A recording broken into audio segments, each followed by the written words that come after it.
It was all the way back in September of 2008 that Joe Flacco made his league debut in that year's Ravens home opener.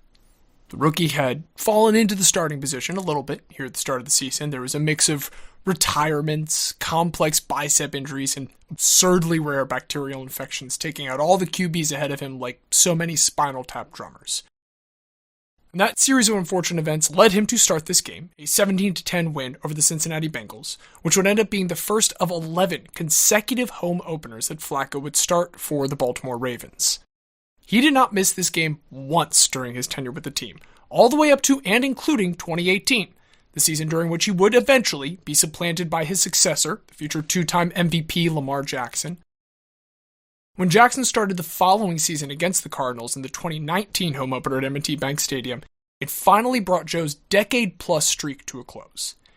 And as this series, concerned with quarterbacks during that period, has hopefully conveyed by now, this was no ordinary decade. Like toadies is a rhetorical device where you deliberately understate something for sarcastic effect. That's what we're doing right now. Flacco's career with the Ravens had coincided with one of the most consequential stretches of time in NFL history. At the beginning of that run, in 2008, the average NFL passer rating across the league as a whole was 83.2. By 2018, that had shot up nearly a whole 10 points to 92.3, where it has since more or less plateaued, with the league now at this new elite baseline. To put that leap into context, if you were to look back in time to see how long it had taken to make a similar 9.1 jump that we saw from 2008 to 2018, you would have to go all the way back to 1986 to find a year when the entire league was at 74.1. Twice as far. A tectonic shift had occurred under the feet of the guys under center. And yet, despite the shifting landscape during that time, at the start of every season for the Ravens, in the moment where they were ready to rechristen their home with fresh hope, there was Joe Flacco, remaining as still as a stone in the river. To be fair, it wasn't just like this during the month of September. You could say that this is just due to the fact that Joe Flacco was a reliable quarterback to an almost metronomic degree during this period, making more than 90% of the possible 176 regular season starts for the Ravens over these 11 years. He lost 6 to injury in 2015, 7 to a combination of injury and Lamar Jackson in 2018, and that's it. Beyond those two stretches, Joe Flacco, starting for the Ravens on Sunday, was as sure of a thing as the sun rising in the east. His detractors might argue that, as consistent as his presence was, his talent was maybe a little less consistent, but if there was any time he was guaranteed to buck that trend, to show up not just on the field, but in the stat sheet as well, it was in the yearly home opener. Aside from that 2008 start, in which the rookie Flacco was thrown into the deep end and still managed to swim with a 63.7 passer rating, he would only put up a game with a rating lower than 90 once in the remaining 10 starts, 71 in 2014 as he adjusted to the brand new Gary Kubiak offense that, for what it's worth, still eventually got them to the playoffs anyway. Even with those two relative clunkers in 2008 and 2014, his overall average in his annual reintroduction to the Baltimore home crowd was 101. And taking those two out brings it all the way up to 108. We already know that's head and shoulders above even the 2018 baseline of 92.3. But compare that to Flacco's career rating with the Ravens of 84.1, and all we've ended up doing is restating something that we have always known about Joe Flacco since the very beginning of this series. He is clutch. When we've said this before, we've primarily been talking about January Joe, the playoff road warrior who slayed Titans on their home turf en route to 3 AFC title game appearances in his first 5 seasons, nothing to sniff at. And having a quarterback that can turn it on in the postseason and have you beating your chest with every upset, making you just a little more deranged about their ineffable clutch metrics, I could personally say, from experience with Flacco, that's great. But in any given year, no fan is promised a playoff trip. No one can be sure that they're going to get to see their favorite players out there on a field with all the special logos and decals on the grass while the game airs in some bizarre 4 p.m. Saturday slot after the Texans game. You know what is guaranteed, though? A home opener. It is a guarantee on par with death and taxes that come late summer, the temperatures will begin to drop, the leaves will change, and about 70,000 people will cover themselves in the finest regalia to put on and participate in the great pageantry that is the home opener. If your team plays in the middle of some concrete ocean of parking lot off the side of a highway, cars of every color will open their trunks to the sense of fresh air, spilled beer, and slightly charred meats. Or if your team stadium is downtown in a city, streets will be shut for blocks around it as the horde, and I mean that as a compliment, all funnels through traffic blocks and busking pickle bucket drummers and vendors hawking water bottles and ponchos. You'll all get to the stadium and some manner of military aircraft will fly over, the color guard will come out, you'll remember that the Space Force has a flag, hats will be removed as the anthem is sung, some beloved former players will probably come out to a raucous ovation, and then finally, the game will begin, and your home team will set the tone for the season. This might not be the first game of the year. It is almost surely not going to be the most important game of the year, but listener, we all know that this game, just by dint of being the first one of the year that the home crowd gets to be a part of, tends to have such an outsized impact on the perception of the team that you can ace this and still absolutely throw away the rest of the season. You can fall flat on your face, you'll still have plenty of time to dust yourself off, but in the end, first impressions are easy to make and tough to shake. To bring this all back to Flacco's clutch play, imagine you're a young Ravens fan and you see that game in 2008. His worst ever opening day performance, but still a win. And then you see everything that comes after that. You see him lead the team to the playoffs, only to come up a little short, but then get written off over the offseason as a fluke. And then the next time he's in front of you, there he is again, dealing, on his way to another successful season and another playoff trip, another road win, and another offseason that is to you inexplicably filled with all the reasons that he is a mirage. Every year, he just keeps taking this team to the playoffs, winning in the postseason on the road at a genuinely unprecedented pace. And then every year, all anyone outside of Baltimore can do is stop just short of actively preying on his downfall. But when you're imagining this, you know you can tune that out. You know they're wrong because you've seen the proof, not just in the playoffs. That's a far-off goal still months away. But you see it at the start of every season. Every time Flacco and the Ravens and the fans go through this months-long siege of slander, at the very next opportunity to show off in front of the Ravens faithful, he goes and in all likelihood posts one of his statistically most impressive outings of the season. Vindication abounds, and the process repeats from the beginning all over again. January Joe is well established as clutch, but here at the start of part 9, it felt important to show that Joe Cool can be just as chill in September as well. And the reason we want to highlight that is the fact that Joe Flacco is about to appear in his 12th Ravens home opener, the 30th one in the history of the team since the franchise shed their previous identity as the Cleveland Browns and moved to Baltimore ahead of the 96 season. When Flacco left, he had been part of 11 of their 23 seasons to date, just under half, an undeniable part of the franchise's history. And now he's back to add yet another chapter to his career in this town that has had his back for all those years. It's his first chapter in a while, though, and it's a strange one, because this has not come about by way of some long-delayed reunion with his original team. Instead, Joe Flacco today makes his return to start Week 2 of the 2025 season against the Baltimore Ravens, as a member of the Cleveland Browns.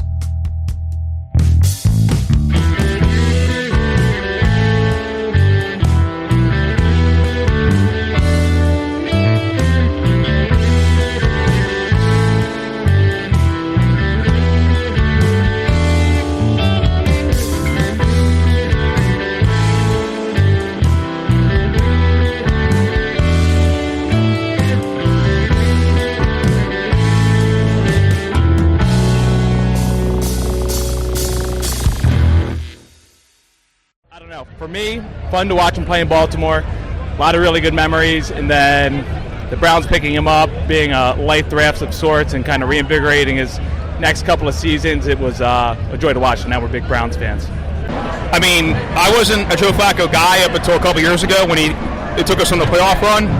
But what he did that year with no time to prepare, unbelievable. I'm forever indebted to Joe Flacco for giving me that experience. I respected Joe Flacco. I hated Roethlisberger. I hate the Steelers. I don't hate the Ravens. I never hated Joe Flacco. I did not think he was a lead with the Ravens because I thought the defense carried those teams. But as he's played for us, viewpoint totally changed because, again, like I said earlier, he was a guy, no preparation in the offense, came in, threw for 300-plus yards, all the games he played for us, unbelievable. And I think coming from a Browns fan where it's been back quarterback to back quarterback, he's been the best, other than Baker maybe, that I've seen in my lifetime. Listen, we're not that picky where we get a decent quarterback that can win a few games for us. You know, we went through 100 of them already. The Cleveland Browns did not bring back Joe Flacco after the late season playoff push in 2023 that ended with a resounding thud against Houston in the first round. Instead, he went off to Indianapolis, and the Browns elected to stick with embattled Deshaun Watson as their quarterback until the frequently hurt QB was again hurt, tearing his Achilles in a non-contact injury in an October 20th game against the Bengals. This injury, which Watson would re-aggravate months later, potentially costing him all of 2025, in the moment, it gave Dorian Thompson-Robinson a chance to come in, until he was then knocked out by a finger injury in the fourth quarter, leading to third-string quarterback Jameis Winston becoming the 38th quarterback in Cleveland Browns 2.0 history. Winston was the bell cow from that point as the team stumbled to a 3-14 finish, with the final loss featuring almost an entire game's worth of garbage time minutes for backup Bailey Zapp, now the 39th zombie Cleveland Browns quarterback. And then the Cleveland Browns had a normal offseason in regards to the quarterback position. After all, with the January setback in his recovery, Deshaun Watson will be on the roster, but he can be expected to spend the entire season on the physically unable to play list. He has almost certainly played his last game for the team already, so you could just completely redo this quarterback room, top to bottom, and try and make some kind of new guiding philosophy. One just consistent and clear approach to show your fans you have a plan about how to staff the most important position in the sport. So anyway, this is what the Browns do instead. First off, time to trade away the only other quarterback on the roster, Dorian Thompson-Robinson, in a swap with the reigning Super Bowl champion Eagles, go Birds, for a 5th-round pick and their backup, Kenny Pickett. Pickett hasn't been around for too long. This will be just his 4th year in the league. There's a lot of narrative contrast between him and Flacco in relation to one specific thing, and that's the city of Pittsburgh.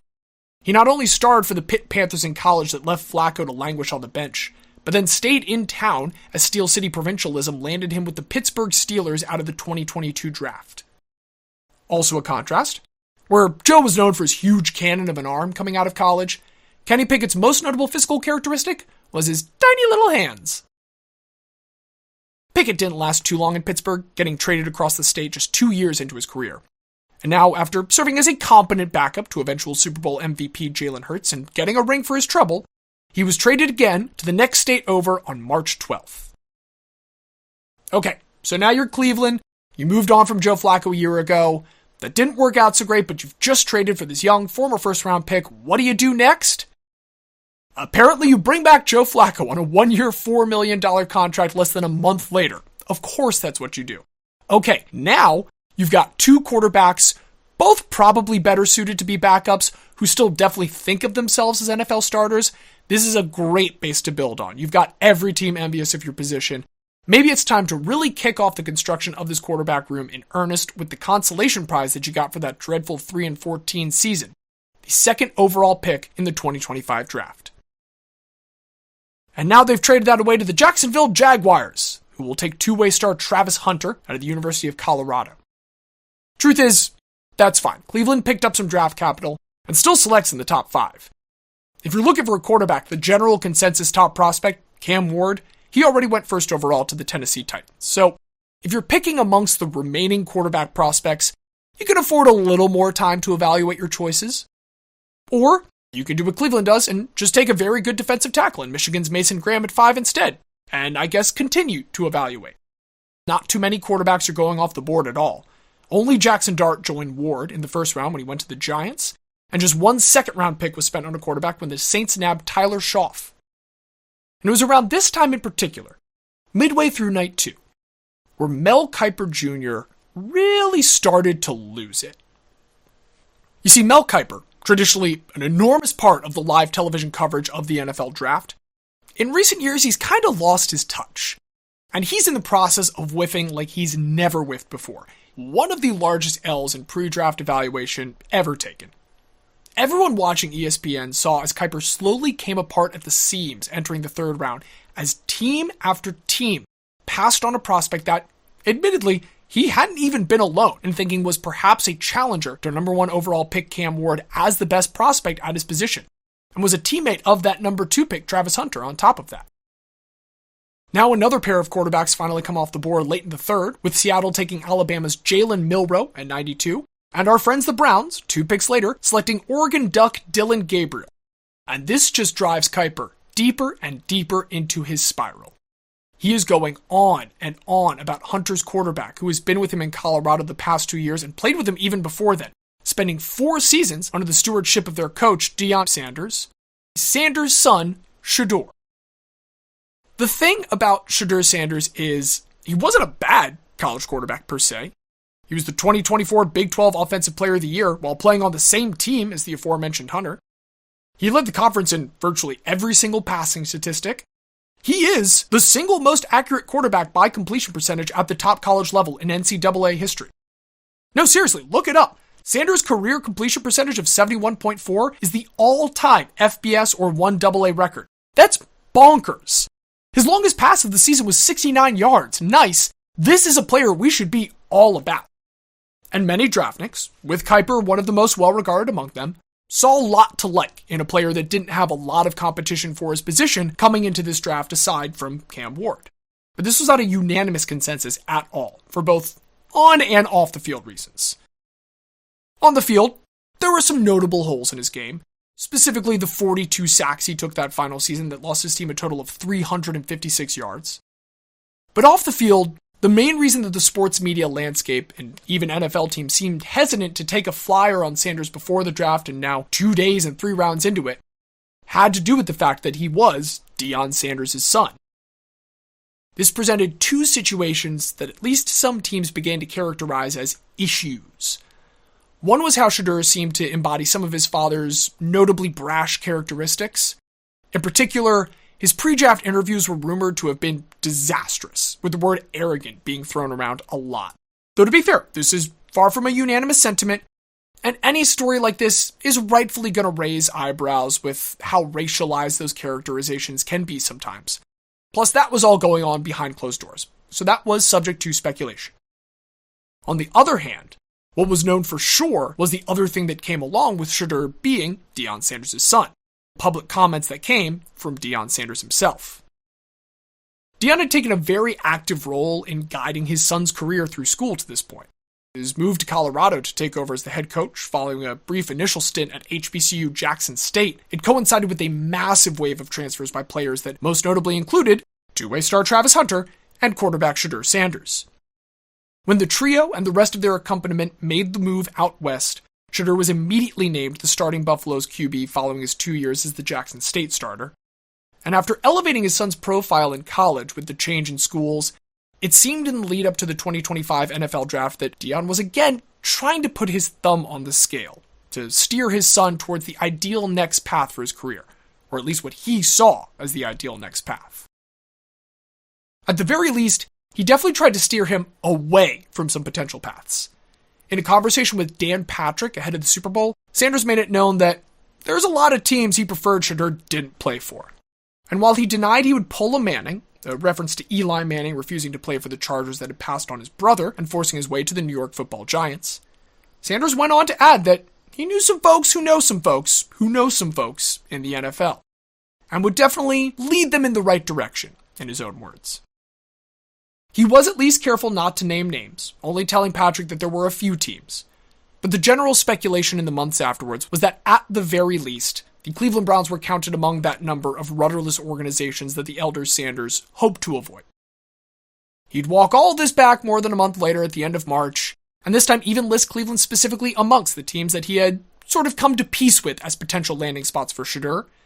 But even at this time, with the draft only a couple weeks away, the one thing about these comments is that they seem to be an effort to preserve the potential first-round draft stock of Shedeur Sanders. Now, entering the third day of the draft with Sanders still available, Mel Kiper just got worse and worse on camera as the entire fourth round went by without a single quarterback being selected. Finally, at the dawn of the fifth round, after one of the most spectacular draft falls in history, Shedeur Sanders heard his name called when he was selected with the 144th overall pick by none other than the Cleveland Browns, who now had 4 different quarterbacks to choose from going into preparations for the upcoming 2025 season.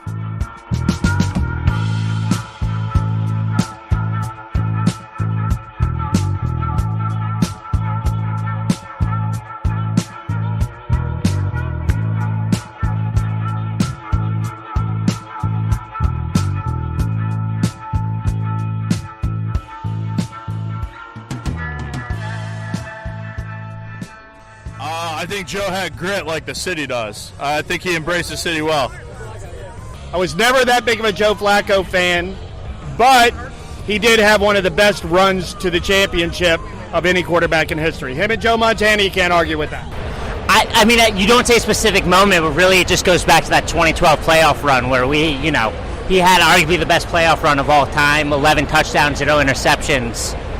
Just that run was some of the best moments of Ravens fandom for me. So. Ooh. Everything he put us through, he got us through the year. A little bit with him, it was more the defense a lot of the times in that days, let's be honest. So, but he showed up and he did what he had to do, and then in that run, he really did what he had to do. So, I feel like I had to be a big Joe Flacco defender. It was an era where you had, peak Aaron Rodgers, peak Tom Brady, peak Peyton Manning, and Flacco always felt like, not to me, but to many others, is like lesser than. And sure, it was an era of quarterback greatness. Flacco was the epitome of just go in, we're going to make this ham sandwich, eat it, it's going to be good. Mustard optional, encouraged but optional, and we won a Super Bowl with him. Remember when we asked you to imagine someone who saw Joe Flacco start that 2008 home opener before entering and living in the narrative cycle that was his time with the Ravens? Well, on the off chance that you struggled to conceive of such a person, the good news is you don't have to. It's me. Hi. I'm the problem. It's me. September 7th, 2008 was not my very first Ravens game. That would be a January 2nd, 2005 win at home against the Miami Dolphins. But in addition to being my second ever game, the 2008 opener was my very first game in Section 527 of M&T Bank Stadium, where the year before, my dad had secured a PSL for a pair of tickets on the aisle in row 21. And as the existence of this series will attest, watching Joe Flacco's debut and subsequent career with the Ravens from those seats, as well as a second pair in row 27 we added shortly thereafter, I think it's safe to say it had a pretty formative effect on me as a sports fan. I was far from the only person that went to games with Dad there, and I didn't even make all the home openers, but I was there for a lot of them, including both bookends of the Flacco era in 2008 and 2018. A lot happened in my life during that time, but much as the seasonal nature of sports is wont to do, Joe Flacco and the Baltimore Ravens and those seats provided a waypoint every year, a stabilizing moment. Our teams tend to do that. They help us track what remains, what doesn't over time, working like landmarks to help us track down memories, or like rings in a tree to help visualize all the time adding up, maintaining a record of all the permanent and impermanent parts of it. The seat's permanence finally outlasted Joe's beginning of the 2019 season as the Ravens transitioned to the Lamar Jackson era. And to be clear, with the caveat that this is coming from a Ravens fan, Lamar Jackson is the single most exciting football player to watch in the history of the sport. But with that being said, I would be lying if I said the watching experience remained the same as it had with Flacco. We eventually consolidated the two separate pairs into a block of 4 in that 27th row when some neighbors moved into the lower bowl. We were about 20 feet short of being at the very top of the stadium, but right at the 50-yard line, you at least had a great view of the whole field of action, and now, finally, whatever group of 4 we happened to assemble that week could all sit together. Except for the fact that now, all of a sudden, there were new obstacles that came with the inexorable march of time. Work made it harder for my sister and I to carve out Sunday afternoons. COVID took away all of 2020 and made many of his previous guests, including myself, a little more cautious about attending in the years that followed. And most of all, Dad, who had not been without chronic ailments even as a young man, just kept getting older. And getting all the way up to those seats just kept getting harder. For the last year, we parted with just a pair of them, packaged the partial PSL as a wedding gift to a dear family friend, and we tried to keep the torch burning with just 2 now. we were rewarded with another incredible year from Jackson and the Ravens, but in between all the cheers, he and I became plenty aware of just how much of a toll going to the games had really started to take. So on the way to the eventual playoff win against the Steelers in early 2025, the first and only time we got to see our most hated divisional rival from those seats in the postseason, Dad confirmed what I'd suspected. The process was underway to sell the remaining PSL pair. This would be our last Ravens game ever in these particular seats.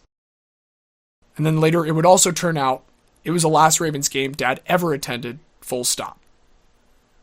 A little more than 4 months after their season ended in Buffalo against the Bills in the divisional round, he passed away at the age of 64. And a little less than 4 months after that, I journeyed back up to Section 527 to see Joe Flacco's first start at M&T Bank Stadium in 7 seasons without him.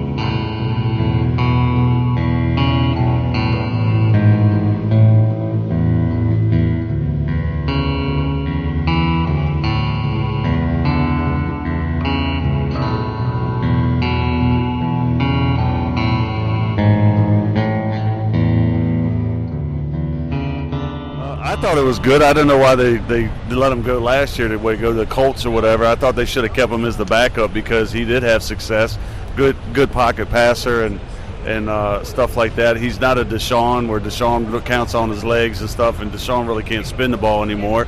And Flacco did good with us. So to have him as a backup, I thought it would have been good for us to keep him around. So when we signed him again, I thought it was a good thing because it gives us somebody who could at least push the ball downfield. Now, it felt like security. It felt like he was successful 2 years ago. He didn't get much of a chance. It kind of came in late in the season. And now he's got a chance to start the season. So it felt good. I know the Browns' history a little bit. I'm hoping he brings some stability. They've got a tough first couple of weeks to the season here. So hopefully they can pick up a couple of wins. It'd be sweet to beat Baltimore. Check that off the list. But I think that's what everybody's looking for in the quarterback position around the league is a little bit of stability. So I hope my brother's that guy. I think, my whole family does. Hopefully the Browns feel that way too while some of these younger guys develop. But we'll see. April turned to May, and Joe Flacco was just about to start his 6th straight year in the league without a guaranteed chance to start a game. There's an old adage that gets attributed to John Madden often, probably not the first to say it, but he's definitely one of many to observe that if you have 2 quarterbacks, you really have no quarterbacks. Well, it was time to figure out if the Browns can manage to maybe put together 1 from 4 total quarterbacks. And an initial glance at the now crowded quarterback room would suggest, given the 14 years separating Flacco from the next one of his competitors, surely he was just here in a mentor role, right? Well, let us tell you one thing about Joe Flacco that we know for certain at this point.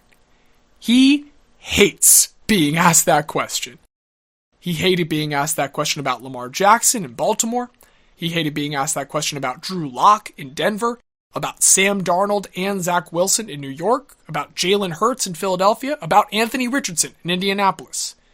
Excluding 2023, when he started the season unemployed, Joe had come into every camp since 2018, knowing that there was at the very least competition for the starting role.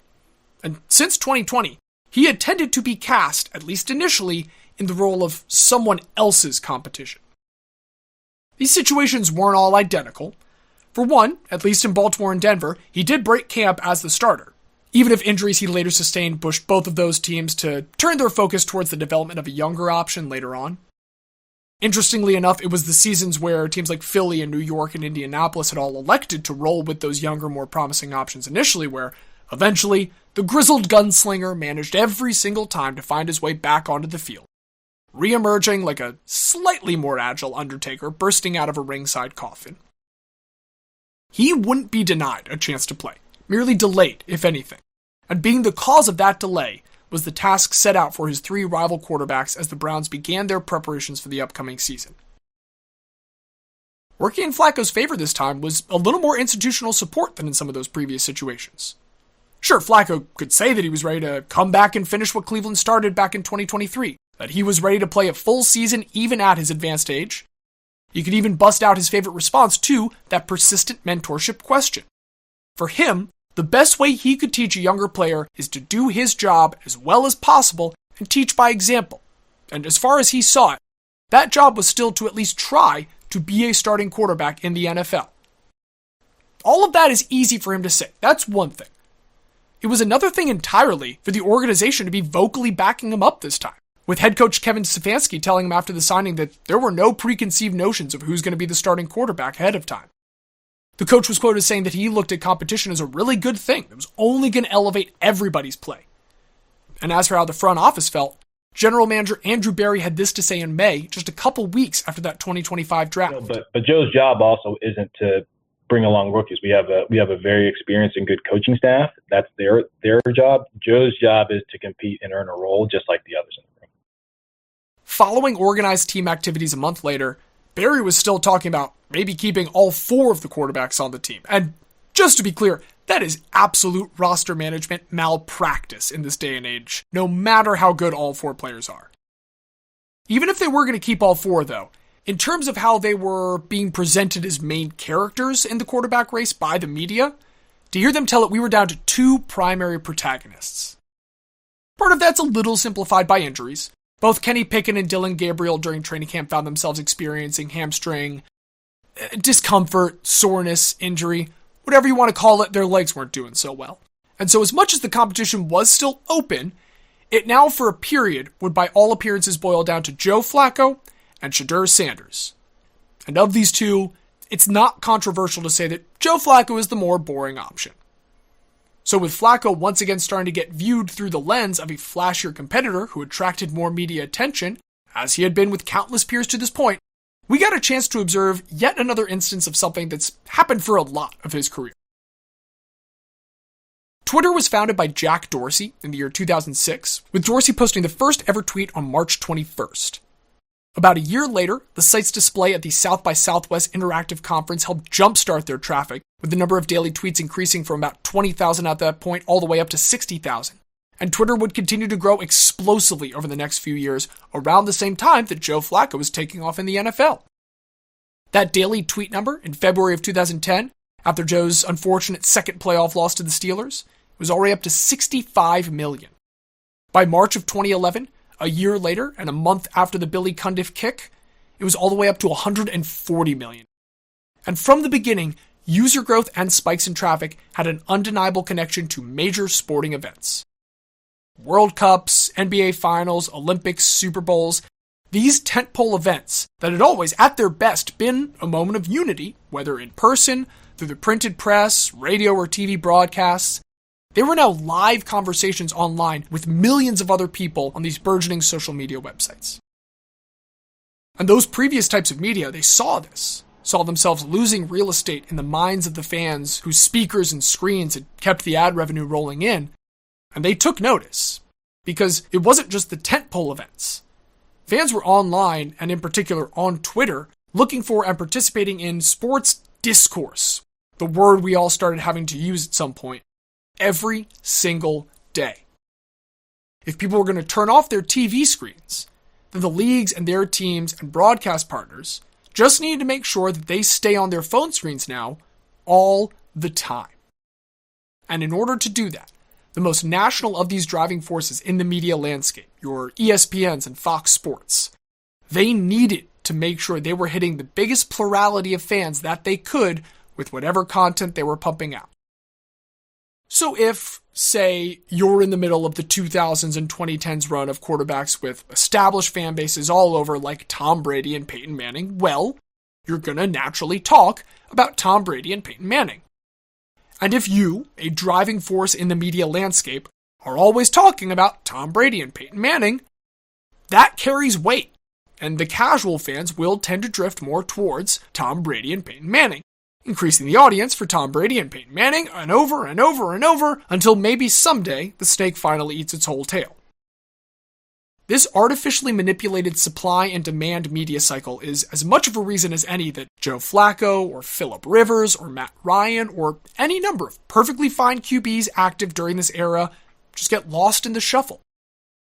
As if Brady and Manning didn't suck enough oxygen out of the room on their own, this relationship between the shifting and shrinking classic broadcast media and the ever-growing world of social media handed the two an industrial-strength vacuum just to really make sure there was no air left for anyone else. To tie this back into the 2025 Cleveland Browns quarterback competition, neither Joe Flacco nor Shedeur Sanders are Tom Brady or Peyton Manning. But, like we mentioned earlier, plenty of people know who Shedeur Sanders' dad is, and have known who Shedeur is as a result for quite some time. Add on the apoplectic reactions of the draftniks who whiffed so badly on projecting where he'd be taken, as well as just the Cleveland Browns of it all, and you have a person that people all want to talk about online, which means you have a person that networks want to talk about on air, which makes people want to talk about him online, and so on and so forth. Just as the conversation about Flacco had once so often revolved around how he stood up to his prior contemporaries like Brady and Manning, everything now had to be refracted through the Shedeur Sanders lens. Video of Shedeur Sanders making jab at Browns QB Joe Flacco resurfaces. Colorado Buffaloes football legend Shedeur Sanders can beat Joe Flacco, Kenny Pickett, and Dylan Gabriel. Deshaun Watson's hands-on mentorship of Shedeur Sanders offers contrast to Joe Flacco approach. Joe Flacco lobbies for David Njoku to convince Kevin Stefanski to overlook Shedeur Sanders, Kenny Pickett, and Dylan Gabriel. The Cleveland Browns, for most of their second coming, and especially during the period in which Flacco has served non-consecutive terms, have had the outward appearance of a circus. And now, after the years-long public fallout of giving an unprecedented combined sum of draft capital and actual capital in the form of guaranteed money to a seemingly pretty awful guy who suddenly turned into a pretty awful player while barely even playing due to a series of catastrophic injuries, after all of that, you turn around and let your entire offseason get told through the lens of a player you've admitted might end up as your fourth-string quarterback because it can get yelled about on TV to get shared online later? You wouldn't ever argue that the Browns brought all of this on themselves on purpose, trying to maximize any news as good news to its fullest. But it's all such a joke that someone has to be telling it. Joe Flacco's a 40-year-old man. His oldest son is closer in age to Shedeur Sanders than he is. He does not need this. We do want to be clear that even as bullheaded as Shedeur Sanders might have seemed at points, none of this media feeding frenzy was necessarily his fault. For his part, he did what he had to do on damage control, stressing how much he was learning in the crowded quarterback room. On the topic of Joe Flacco himself, he seemed almost starstruck, relaying to reporters the thought of, "Wow, I'm really playing with Joe Flacco right now. We're on the same team." He played the part well, and it's a believable reaction. Sanders was 6 years old when Flacco started that 2008 home opener against Cincinnati to kick off his career. Through the first 2 weeks of the preseason, Sanders had taken the lion's share of snaps at QB in Week 1, before ceding to fellow rookie Dylan Gabriel in Week 2. But both were far outpacing Flacco. The thing is, though, that since 2008, especially with the reduction of the preseason from 4 games to 3 in 2021, starters, and in particular starting quarterbacks, are less and less likely to actually get any kind of preseason action, with the thought being that the risk of injury during an ultimately meaningless game is just too great. In the 2008 preseason, Joe Flacco threw 68 of the 133 passes by all Ravens QBs, a whopping 51%. In 2021, the first year that featured the new 3-game preseason, NFL starters as a whole averaged just 14.3 passes in the preseason, with that number dropping even further to 10.1 here in 2025. That is, coincidentally, almost the exact number of passes that Flacco ended up throwing in the final preseason tilt, going 9 of 10 for 71 yards and a touchdown just 5 days after officially being named the starter by Kevin Stefanski for at least Week 1 of the season. Sanders and Gabriel had both shown flashes and did enough to make it through the final round of cuts in the end, but it was Flacco playing just enough safe, mistake-free football that ultimately earned the nod from Stefanski and the rest of the Browns' brain trust. In the final weeks leading up to the season, Kenny Pickett would end up getting traded again, this time to the Las Vegas Raiders. Ravens legend and all-time, technically a one-time Pro Bowler Tyler Huntley, which is more than Joe Flacco can say, would briefly sign on for depth before being cut just a short while after. And in the end, the rookies Gabriel and Sanders would both start on the depth chart behind the vet set to begin his 18th season, Joe Flacco. There had been some drama and some intrigue, but in the end, if you had gone with your gut when the Browns signed Flacco back in April, you probably could have predicted more or less this exact outcome. Of course it's Joe Flacco. It was always going to be Joe Flacco. Maybe this will spark a little happiness or any kind of emotion from him? I don't know if I was very emotional about it. Never change, Joe. Is he elite? Oh, yes, he is elite. I mean, he's one of a kind, right? Maybe he doesn't scramble like the younger kids do, but he's got an arm and he can still play. I wouldn't say he's elite now. I'd say at one time he was probably up there as elite when he was with Baltimore and stuff, but now I think he's a very serviceable guy.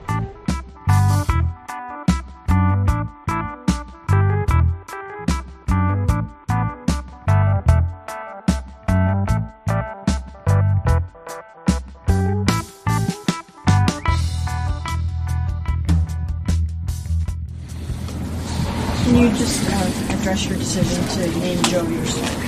Yeah, all along been evaluating our guys, and I thought Joe has performed really well in camp and going back to the off-season program. I thought he's done exactly what we've asked him to do, and I think we have a lot of confidence in him. Is it safe to say that that Joe earned this job and it wasn't just by default because some of the other guys went down with injury? Yeah, he earned it, and I understand with the injuries how that may look. That's really not the case here. Joe performed really well both in practice, in the joint practices, in the meeting room, you name it, in the walkthrough. Just what he's able to bring to the football team, he's earned that role. With Flacco being handed the reins, at least to start the season, the prospect of a return to Baltimore was closer to reality than it had ever been. But before that potential Week 2 matchup against the Ravens, the Browns would have to first get through Week 1. Cleveland was set to start at home this year, and the team that Joe would open against this season was a familiar one. The exact same Cincinnati Bengals that he opened his career against 17 years prior. We spent a lot of time now talking about the Browns' quarterback situation coming into this year, and it probably hasn't inspired a huge amount of confidence for their upcoming season. Well, if you look around the rest of the roster, there's about the same amount of confidence elsewhere, namely none. The team did manage to avoid losing out on arguably their biggest star of the 21st century, defensive end and 2023 Defensive Player of the Year Myles Garrett, who had initially requested a trade back in February due to, quote, a desire to win. Eventually, a combination of hardball by the Browns front office and a 4-year, $160 million contract managed to put the kibosh on that situation a month later. Unfortunately, Garrett has only scored one touchdown to date in his career off a fumble recovery, so while the defense was glad to have him back, he wasn't going to be able to contribute any points to last year's dead last 32nd ranked offense by points. That is, of course, why you would have expected some urgency regarding that side of the ball, and in particular the quarterback position. But instead, the Browns will be returning to the Joe Flacco well, and the wider sports world is pessimistic, to say the least. Vegas has set their over-under for wins at 4.5, tied for the worst in the league alongside the New Orleans Saints. The only game in which they are favored, according to the betting line, is a home matchup against the Tennessee Titans, one of 3 teams with an over-under of just 5.5. Cleveland has had a winless season in recent memory, just 8 years ago when they went 0-16 in 2017. And going into that season, they were favored by the betting lines in exactly one game. Expectations were low, but Cleveland has been here before. Hell, in the 1-15 season before that winless 2017, they were favored in 0 games, so it could at least be worse. Hope, as it always will, springs eternal. And that is the attitude that the Cleveland faithful will carry with them on September 7th as the season kicks off. The Bengals, helmed by Heisman winner and consensus top 5 QB in the league, Joe Burrow, get to work quickly with a touchdown on their opening drive to go up 7-0. Already about halfway through the first quarter, Cleveland, once they get the ball, managed to chew up even more clock on the following drive, taking 9 minutes and 50 seconds to score 2 minutes into the second quarter. Joe is perfect on this drive, with an asterisk. 3 incompletions end up getting wiped out by penalties. And once they get to the red zone, they abandon the pass entirely, staying on the ground to tie the game up. But even if he wasn't a part of the scoring, Joe Flacco has now officially completed an NFL pass in the year of our Lord 2025. The teams then trade a pair of punts before each scoring again prior to halftime, a touchdown for the Bengals and field goal for the Browns, and that means that it's 14-10 as the teams take the field for the second half with Cleveland set to receive the ball. Starting at the 31-yard line after a solid return, Joe and the Browns get back to work. And to be clear, the Browns, other than Joe Flacco, are doing a lot of work. Flacco's air yards per attempt, the measure of how far he's actually throwing the ball beyond the line of scrimmage on average, is just 3.8, well below even his own career average. But he's avoiding mistakes so far. And then 7 minutes and 40 seconds into the third quarter, it happens. On 1st and goal, 5 yards from the end zone, Flacco steps up in the pocket, standing still as a statue, before delivering a strike across the middle of the field where it meets a streaking Cedric Tillman, who secures the catch and the touchdown. Joe Flacco, now the 21st player ever to throw a touchdown following their 40th birthday, just took the lead at the end of a 69-yard drive. Nice. Even better, the Bengals immediately respond with a 3-and-out, and all of a sudden Flacco doesn't just have a 2-point lead. He's got the ball back with a chance to extend that lead. Maybe the books got it wrong? Maybe these Browns will be respectable? Good even? Or maybe this Bengals defense, ranked bottom 10 by points allowed each of the past 2 seasons, is just really that bad. Well, the very next 2 plays are Flacco's first sack of the season, taken for a loss of 6 yards, before immediately throwing his first interception of the season, with Jordan Battle snagging a pass intended for Jerry Jeudy. As it turns out, Vegas does know a thing or two, and this ends up being the stronger indicator of where the rest of the day is going. The Bengals take advantage of excellent field position to score a field goal just a couple minutes later, going up 17-16 towards the end of the quarter, and the fourth quarter is ugly for both teams. The Bengals are bad in a normal way, punting 4 times. The Browns at least get to be bad in an interesting way. They feature a turnover on downs, their own punt, a missed field goal, and then a second interception by Joe that seems to cement that 17-16 final score. The Bengals have just 1 minute and 24 seconds remaining that they need to kill to escape with a win. But even then, they can't quite manage to finish it off without any help. Cleveland's defense keeps them from getting the first down to clinch it, and head coach Stefanski burns all of their remaining timeouts to buy Flacco 19 more seconds to try and work some magic. But, given that Cincy had pinned them at the 1-yard line with their final punt, even Joe Cool couldn't get it done this time.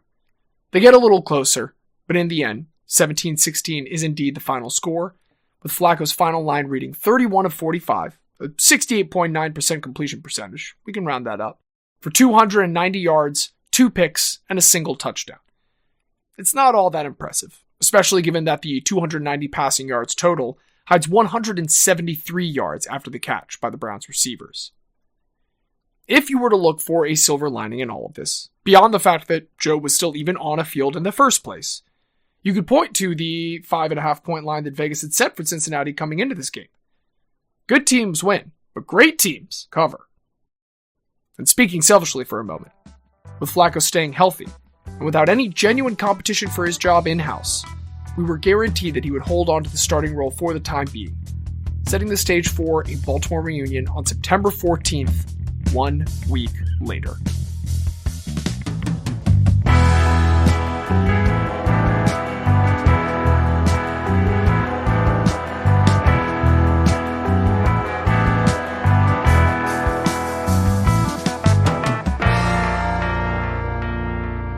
Right now? Yeah. There he is. Yeah, Flacco! This is Paul. He's the aforementioned friend that before the 2024 season got the pair of tickets as a wedding gift. We've known each other since we were 4 at least, but coming from the same hospital only a few days apart, we like to joke that it might have been even earlier. We may not know when we first met, but I do know for certain when he first came to Section 527. It was only a year after me, the 2009 home opener, this time against Kansas City, by which point we'd gotten the second pair, allowing Paul and his dad, also Paul, to join my dad and myself. I mean, it's incredible, honestly. I think the idea is just be a part of the Ravens franchise, obviously a well-run organization for so many years, and just be able to kind of enjoy each of these home games. I mean, think about the legendary games we've had, over the years, and just be able to be here and confirm this is incredible. Paul played football in high school, much like my dad did, and much like I very much did not. And I don't think my dad was eaten up on the inside because I didn't go into sports as a kid. I was plenty good in the realms I stuck to instead, in band and on quiz bowl teams. He was very proud of me. But it definitely didn't hurt that he also got to be very proud of Paul growing up. The football stadium we probably sat together in the second most after M&T Bank Stadium was at my high school, junior and senior year, when Paul was on varsity. When Dad was finally ready to get rid of some of the tickets, it could not have timed out better that Paul was going to get married just a few months later. It was about as in the family as the tickets could possibly stay without actually remaining in the family. We all got 1 year still all together, with Dad and myself and friends cycling through R2 next to Paul's new real estate. But this pair is now all that is left of the old homestead as we arrive for the 2025 home opener. Again, it's a good time to be a Ravens fan now. I'll never complain about any team that starts with Lamar Jackson before you even get to Derrick Henry and Roquan Smith and Kyle Hamilton and a team full of just absolute dogs. But for this first game, with just the two of us and one very conspicuous absence, there was something really nice about the soothing, familiar presence that Joe Flacco provides. Flacco's elite, we all know that, but he just gave me a chance, right? You always felt like, coming out of Cop Bowler for Joe Flacco, just the change in tandem was amazing. You just knew he could kind of go on a run, and you always knew you were going to get one of those Flacco deep balls, so a lot of good stuff.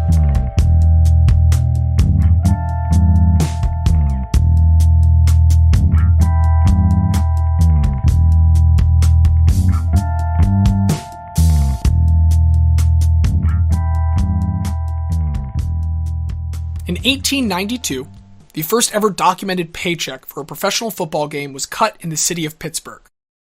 Further west, this same year was also supposedly when an indigenous second coming of Jesus Christ would occur and signal a reclamation of the land from the European Americans that had spent the past century venturing further and further west. That was the gist of a prophecy that was received on New Year's Day 1889 by Wovoka, otherwise known as Jack Wilson, a member of the Paiute Nation in the Great Basin area near the borders of what is now California, Nevada, and Oregon. Until the middle of the 19th century, the Paiute had relatively little interaction with any settler society, but the westward expansion of the 1800s eventually forced them into a collision course with the European Americans that would result in a series of armed conflicts that largely went the way of the settlers.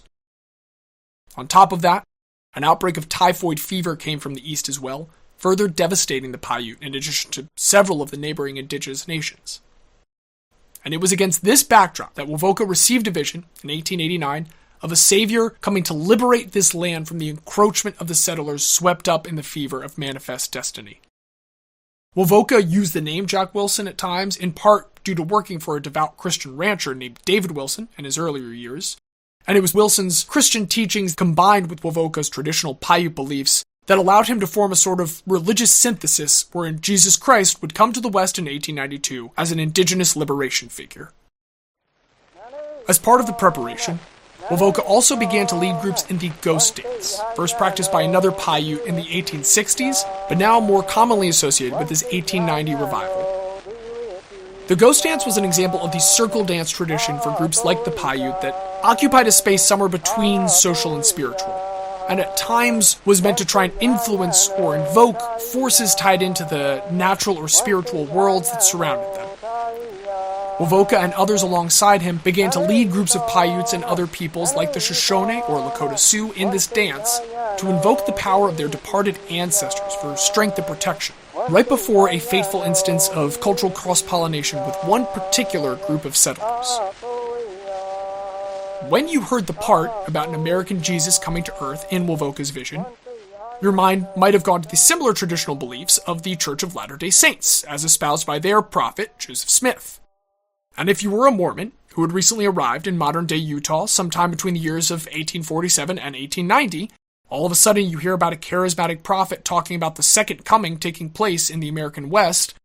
Well, according to historical records, your mind also immediately made the connection, and the Mormons subsequently connected with Wovoka. If you, dear listener, had enough of a passing familiarity with Mormonism to have made that connection in the first place, then you might also be aware of the fact that they wear special undergarments.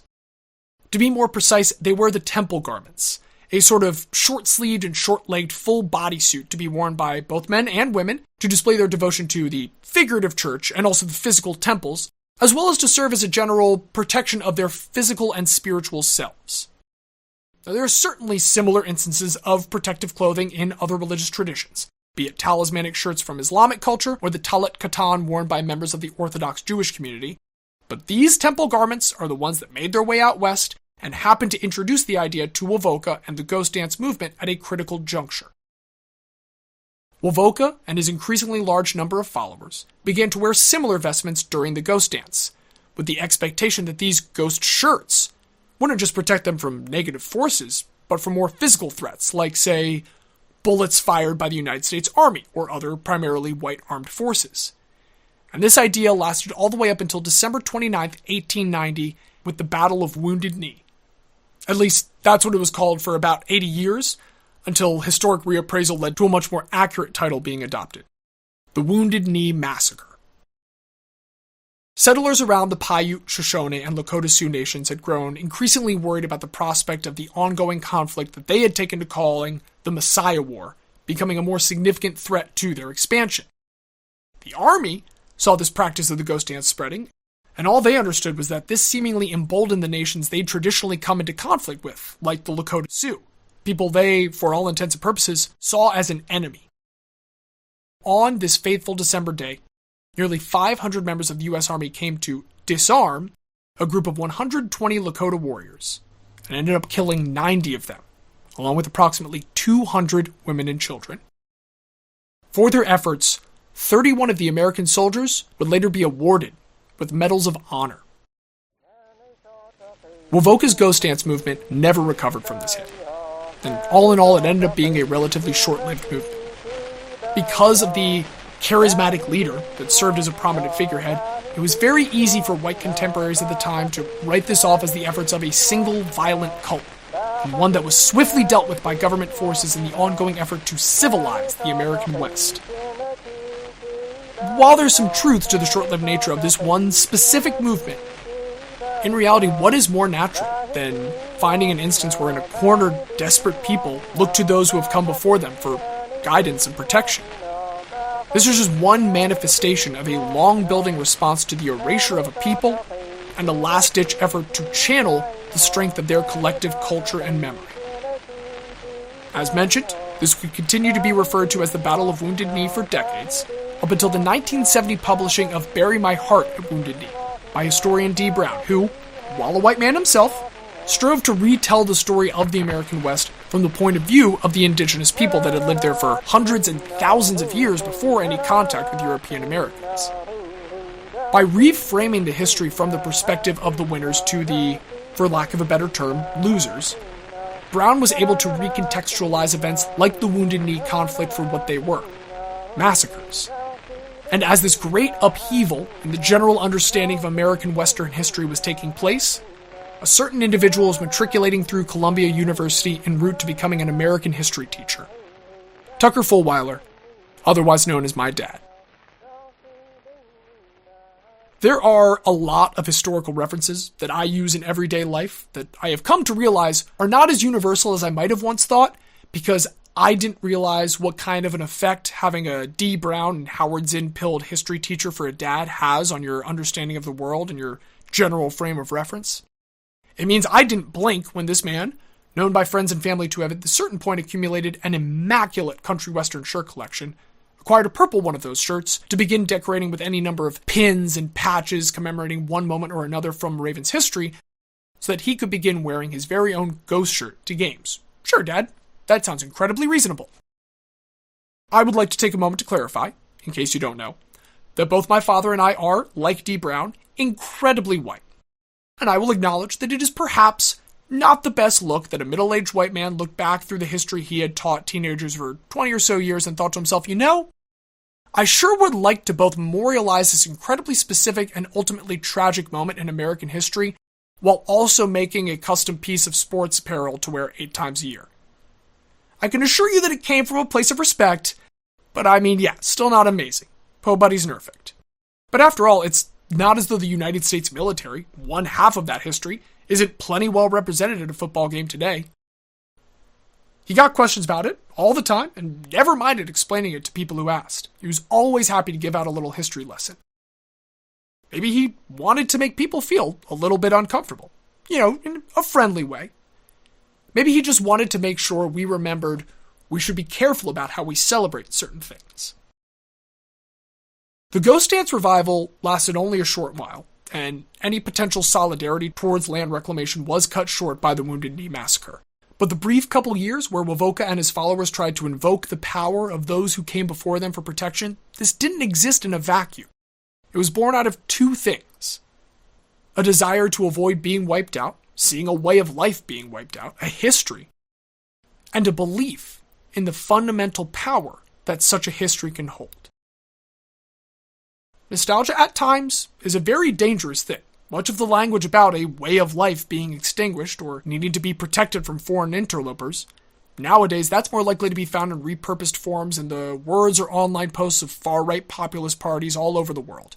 And it's often joined by similar messaging about the need for a single messianic figure, or authoritarian figure more like, to rid the land in question of these encroaching forces in order to protect them and return to a simpler, more pure way of life. It's dangerous because it's effective. Human beings are animals, and that connection to whatever we are told our past or history are, it provides so much explanation in our minds about who we are at our core. And with that, it's not hard to see why it can be so effectively used to motivate people to action.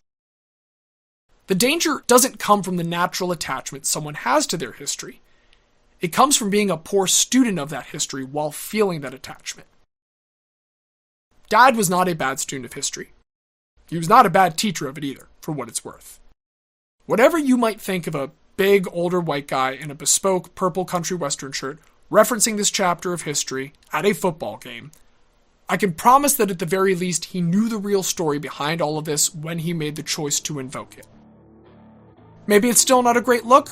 I'm not here to defend it, but now that you've had this whole download on the history of what might have just seemed like a goofy Ravens shirt, you can understand the weight that Dad's shirt carried when I wore it to attend my first Ravens game without it.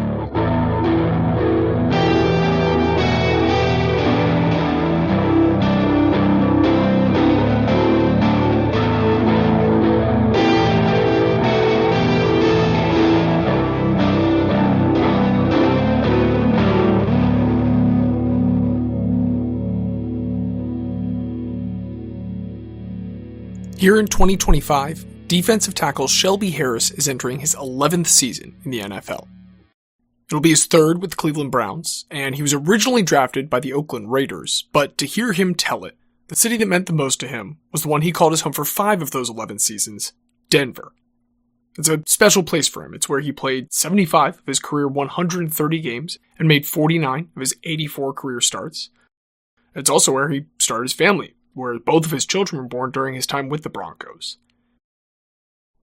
Denver's also where, for the 2019 season, Harris first overlapped with Joe Flacco, following the trade from Baltimore that brought an end to Flacco's time with the Ravens, and an end to his time in the city where all of his children were born.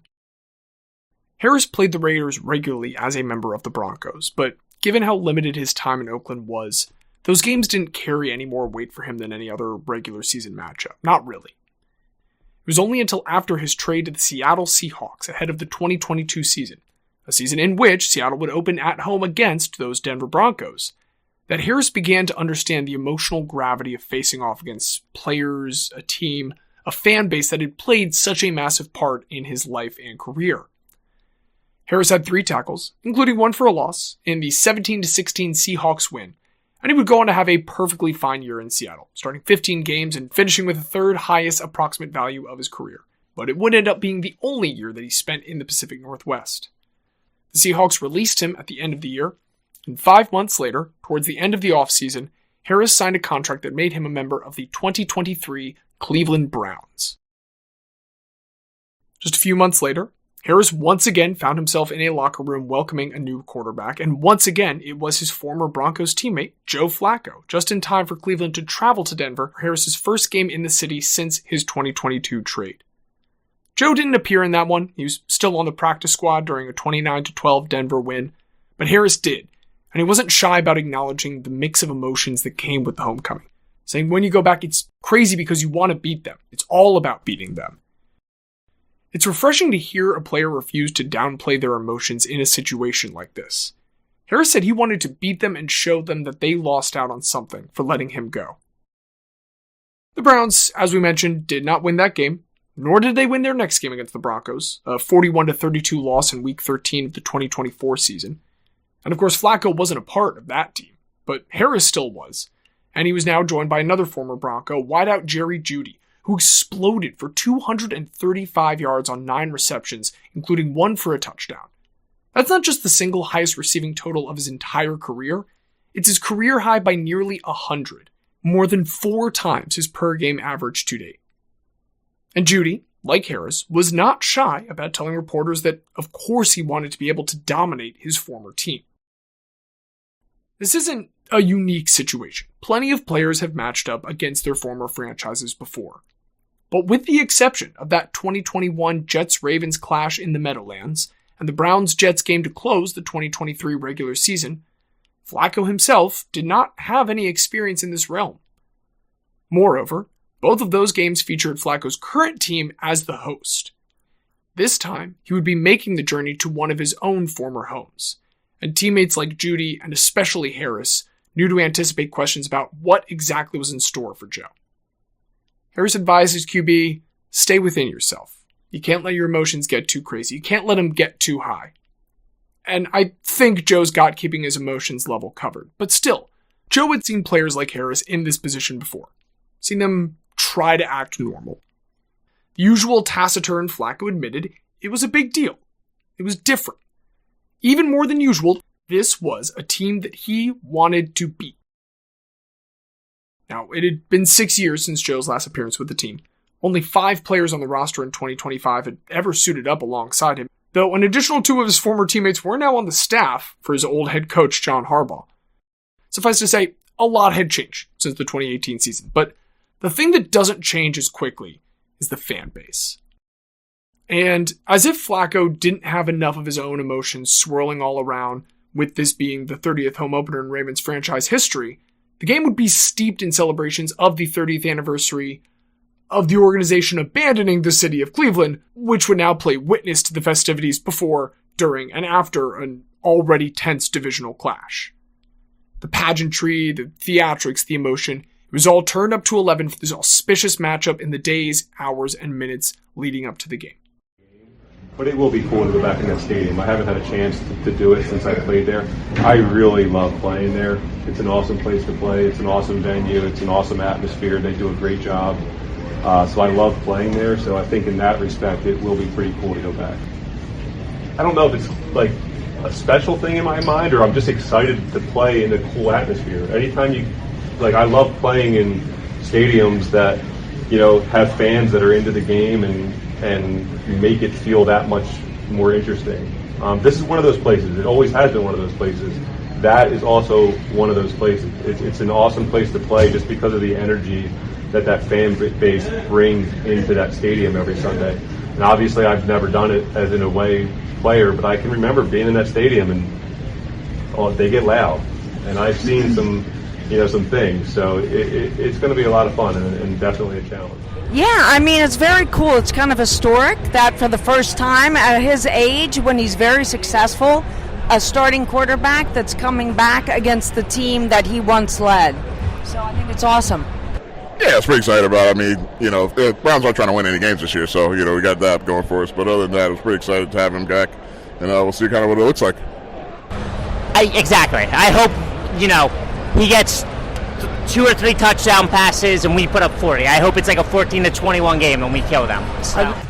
We planned this out to all wear Flacco jerseys. We love the guy. Everybody hates on him. He didn't do anything wrong. If it wasn't for him getting hurt, we wouldn't have Lamar. I thought about it a little bit. I went to the Jets-Ravens home opener September 11th in 2020. Was that 21? Wow. I thought that was the last time I was going to see Joe Flacco play football, and it's not. I'm excited about it. But at the end of the day, once the whistle blew and the Browns received the ball to start, in so many other ways, it did all revert to just another game. And look, we're not going to try and make a big spectacle of it. This game is not close, not by the end at least. But it did at least look close for a little while. The only scoring by halftime came from a field goal for each team and a Baltimore touchdown where the Ravens capitalized on a short field thanks to a blocked punt, giving this all the looks of an AFC North rock fight as the second half opens with a 10-3 score. Baltimore receives the ball to start the third, and they quickly restore the 2-score lead with their second field goal of the day, and then disaster. For Joe Flacco, that is.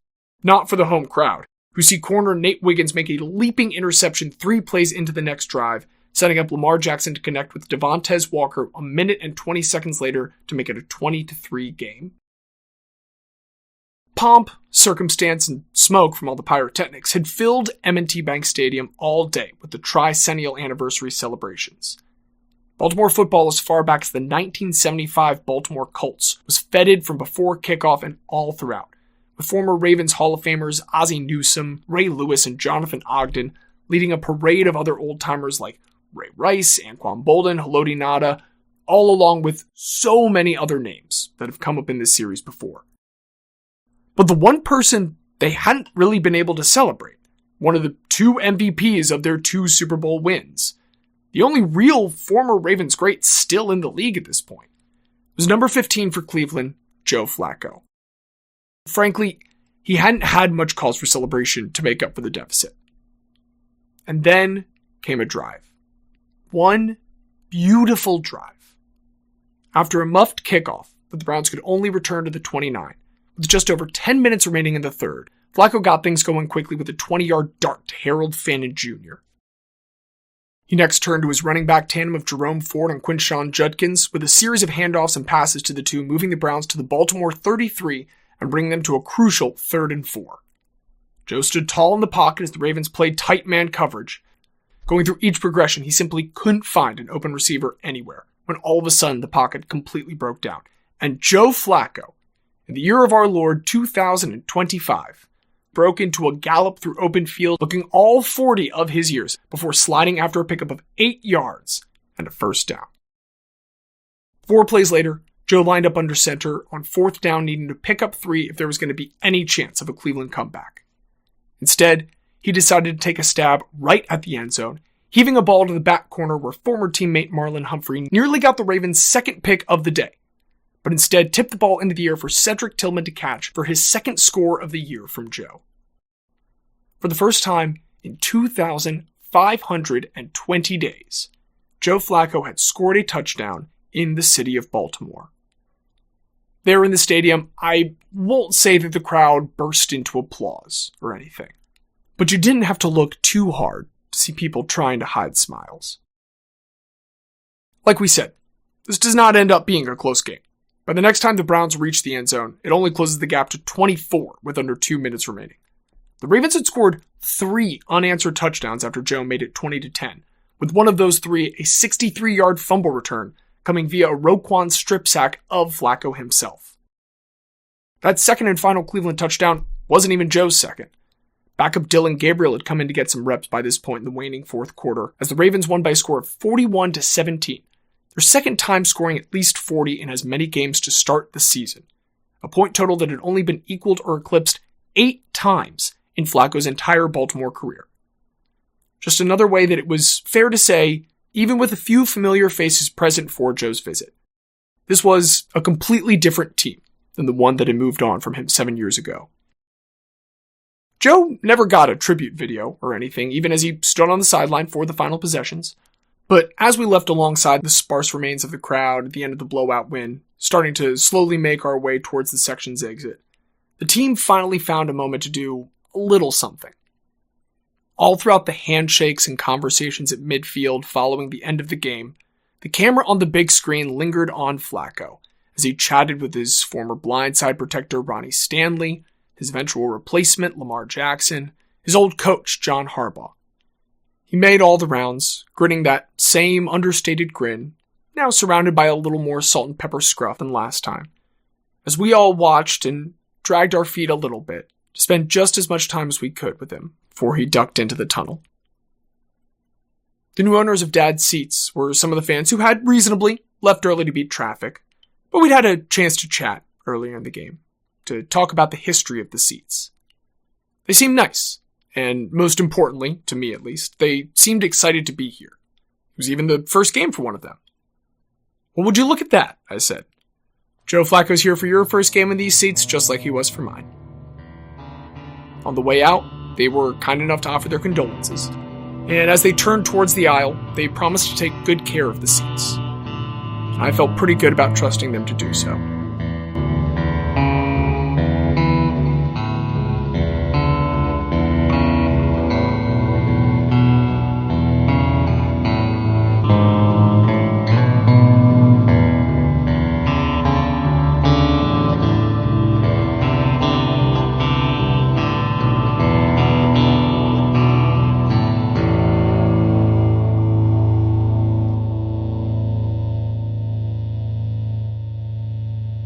So, you've made it this far.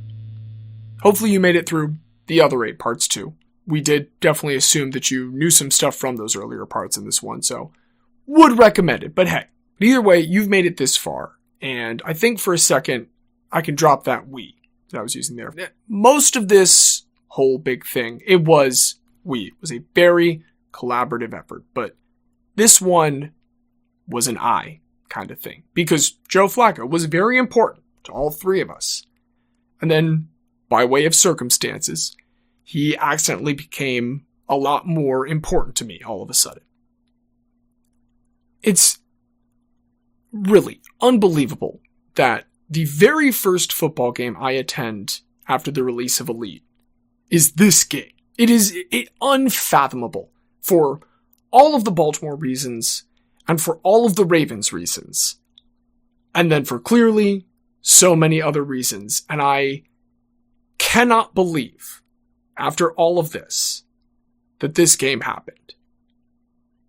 Time will tell if it gave me any catharsis. I think it did. But I can say with certainty that no regular season football game in my life has ever loomed larger in the lead up than this one has. All because of one of the seemingly most boring quarterbacks in the history of the sport. And so, before we wrap this all up in a minute, I want to take a second to say, for this episode and for all that came before it, I promise, when it comes to Joe Flacco being elite, we know. We know what Joe Flacco is, and we know what Joe Flacco isn't.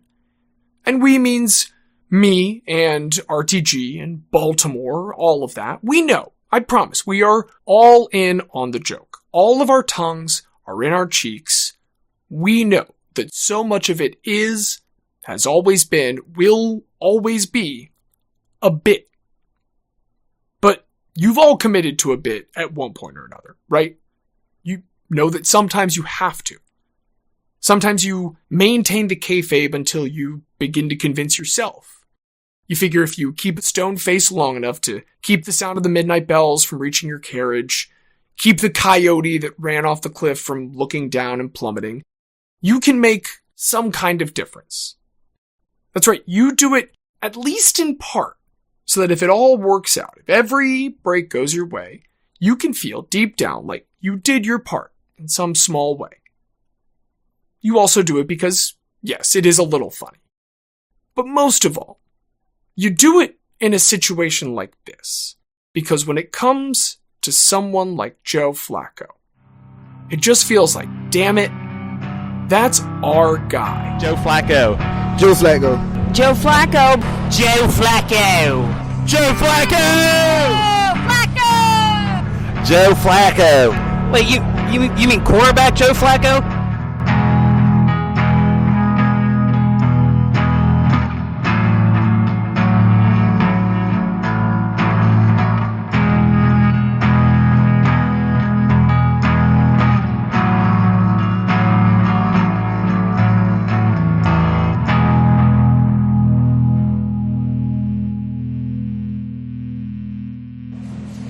In terms of, talking about when you're back in Baltimore, as you're getting older and older, I know you said it's just a football game, but do you guys take into appreciation games like this and other games you'll get to play against X teams more so? It's so hard to have that perspective when you're in the middle of it all. We're trying so hard to win football games, and that's really all you're worried about. I'm not out there playing football and taking the field every Sunday, just because I want good moments, and I don't know how to say it, but I'm out there playing because I feel like I can do it at a high level, and I want to win football games. It's really no different than it's been my whole career, and I think from the outside, it's easy to look at that and say, oh, yeah, like he's done this, he's done that. You know, he's just having fun. And I am having fun, but it's about winning, being a part of a winning football team, going to battle with those guys in the locker room. And I owe it not only to myself, but everybody in there to, like, take it just as serious as I ever have. So I think it's very hard to put yourself in that mindset about, you know, cool things about playing in the NFL. There's always that. Everybody should have a little piece of that in the back of their mind, like to remind themselves as to why we do this. Like, it is super cool job, you know? But, man, when you're out there on Sundays, it's as serious as anything, and we want to go win. Joe, in retrospect, it was a very unique position you were in here, being, quote, in the middle of it all. Did you think you handled it properly? I don't know if there's a proper way to handle it or anything like that. Did it bother you at all leading up to this game that you were in this middle position of trying to win for Cleveland? No. Being honored by Baltimore? No. I'm a part of this locker room right now, and I'm on the team with those guys. And I have relationships with this city, with the guys in that locker room. But, man, like, I'm a Cleveland Brown right now, and I'm glad to be one. And there was no this or that in terms of that, man. I love this locker room. I love the guys in that team. So grateful to be where I am with those guys, and glad to go to battle with the side that I was on today. In the pregame show for any sport, you'll hear a lot about past performances leading up to the impending matchup. How have these teams performed against each other? How have these teams performed against one another previously? How have all the players been doing in the past couple matchups? How does this team perform on Sundays in September when it's sunny and they have the 4:30 p.m. slot for a home game following a road loss? We want to have some kind of indication as to how things are going to go. But here's a little math question. Assuming a team has a 50-50 chance of winning every game and then won the previous 5 matchups against a certain opponent, what's the odds that they will win this 6th straight game? It's not 1/2 to the 6th, or 1 in 64. It would be if you asked ahead from the very first game of the streak what the odds of winning 6 in a row from that point would be, but 5 in a row coming into this week doesn't do anything to change the 50-50 odds that both teams have once again this time. Most smart people probably realize this. Honestly, most dumb people probably either realize this or would get it with relatively little explanation if they don't already. But is that how it feels when you come swaggering into a stadium on a W5? Humans, the silly little animals that we are, can be easily tricked by patterns like this. And that, as much as anything, explains the madness of sports fandom, the same way it explains the ghost dance movement. We believe in the power of our history, that it means something, that it explains something. And like in a lot of ways it does. History does matter when talking about historic oppression or disenfranchisement. It matters when talking about national boundaries, diplomatic relationships. It matters for important stuff. But it doesn't mean a thing in sports. Except for the ways that it tells us what we might expect. Because you need some way for an underdog story to subvert expectations. Except for the ways it tells us about our identity and our team's identity, so we can contrast ourselves against our opponents. Except for the ways that it explains what the players in front of us have done for us before to explain why they mean what they do to us. Except for the ways that it prepares us to experience a story in real time. It doesn't matter in the same way that sports don't matter. A Week 2 matchup between the Baltimore Ravens and the Cleveland Browns, it is objectively an unimportant occurrence in the universe. Except when you're sitting in Section 527 in seats that aren't yours anymore, watching a player who isn't on your team anymore, wearing the shirt of someone who isn't there anymore. This history doesn't matter except when it does. This show has been about a lot of things to us while making it, and there have been tangents running all over the place from start to finish, and it has stressed the seams of its premise at times, but at its core, this is and always has been an attempt to conclusively tell the story of Joe Flacco. A story that we certainly thought for at least a 5-year stretch was the tale of the main character of football. A story that we also thought all the way back at the end of the 2022 season was already over. When the document containing this script was first started, We thought he was done for after that final stint with the Jets. We thought he'd already had his last good day. And he has spent going on 3 years now, telling us just how wrong we were. Despite not being on a roster at the start of 2023 and being the backup to begin 2024, during those 2 years, he appeared in 13 more regular season games, throwing for 25 touchdowns and over 3,000 yards. When he lined up against the Bengals in Week 1 of the 2025 season, he became just the 18th quarterback ever to start a game after their 40th birthday. Folks, I don't know if you realize just how high up on some of these all-time lists Joe Flacco is starting to get. He's averaged a hair over 250 yards per game the past 2 years, gets 6 more decent starts like that, and he's passing Hall of Famer Fran Tarkenton on the all-time passing yards list. At his current scoring pace over that same span, if he stays the starter for a half season and manages to throw 17 more touchdowns, he would tie another Hall of Famer, one that he's already shared a touchdown record with before, Joe Montana. We're not out here saying Joe Flacco should go into the Hall of Fame quite yet. We're not that far gone. But the longevity is becoming harder and harder to ignore. Flacco has now outlasted rival QBs like Matt Ryan and Mark Sanchez and Andy Dalton and Ben Roethlisberger, even Tom Brady and Peyton Manning. He's outlasted social media sites. He's outlasted presidential administrations. He might have even outlasted the concept of American democracy. In any sport, and especially in football, this kind of enduring presence is not something to be taken for granted. It is worth celebrating. A recent post on the social media platform Blue Sky by user Velotis read, in part, "I had the thought the other day that Joe Flacco has no chance of getting into the Pro Football Hall of Fame. But the NBA equivalent of Joe Flacco would absolutely, without a shadow of a doubt, get into the Basketball Hall of Fame." Now that just goes to show the different standards that certain halls have. Ours, of course, has its own standards, but one way or another, Joe Flacco is a guy worth remembering. All things considered, he has had a 99th percentile professional career. And even if that just goes to show that sometimes you need better than 99th percentile to be considered undoubtedly, well and truly, unimpeachably, indisputably elite, well, it doesn't make his story and the stories of everyone around him any less fascinating. So fascinating that, again, we sought to tell the conclusive version of that story. But even if we've done a good job sharing that story, even if we've comprehensively and theatrically recounted this story, what I think we've found is that we cannot be the ones to tell it. Hell, if we'd tried to, think of how much of it we would have left out. All of the moments over the past 3 years that would never have even happened. No, only Joe can tell his story.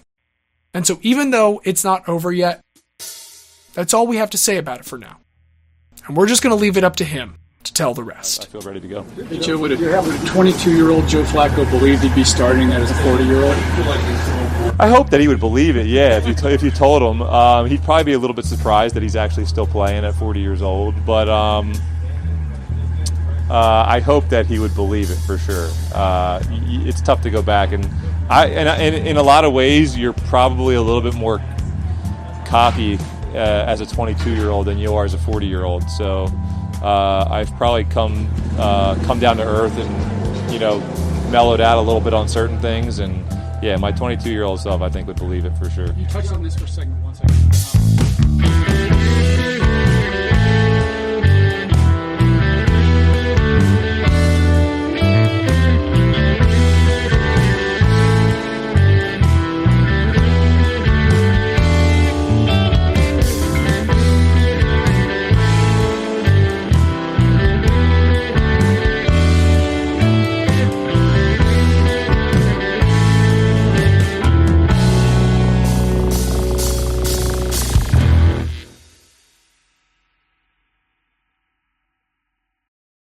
Elite is a production of Remember That Guy. Written, researched, and recorded by James Lentzweiler, Justin Diaz, and Xavier Perez. All music is provided by RTG's musical director Don Ham, and sources for additional audio and all of our research can be found in the episode descriptions. More information on Elite and all things RTG related can be found at bit.ly/rememberthatguy, all one word, all lowercase. If you've enjoyed the show, please consider rating, reviewing, and sharing it. Word of mouth is our best and only sponsor. Until next time, thanks for listening.